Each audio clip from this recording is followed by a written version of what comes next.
Training on the shore of a sea that laps the coasts of both Russia and Crimea, the latest recruits to Ukraine's battle against the separatist uprising in the east. These volunteers have joined the so-called Azov battalion, a special force raised by the Interior Ministry in Kiev. They're getting basic training in infantry tactics before being sent to the front line in the self-declared People's Republics bordering Russia. Just over the horizon behind me is the Crimean Peninsula. Some of the volunteers have come from Crimea. They've also come from Sweden. They've also come from Italy. And most surprisingly, some of them have come from Russia. But the one thread that links all of these men getting the basics on how to strip and reassemble Kalashnikovs in their headquarters in a beach hotel is they believe in National Socialism. They're all neo-fascists.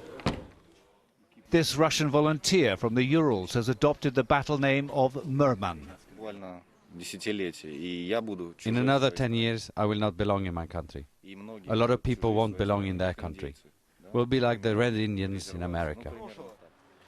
Also among their ranks we found a 52-year-old Italian who'd left behind a wife and child to volunteer to fight for Ukraine. For my political formation, I fight where my comrades are, so I felt immediately at home.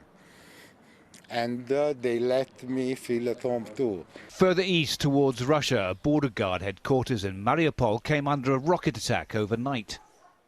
This in a city that is supposed to be backing Kiev.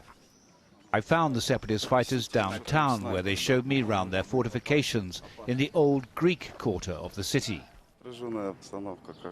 The situation is a strain and I don't know what the future holds. In the region we have a lot of people, but we have less support in our city. The beaches were full of sunbathers, making the most of the weather.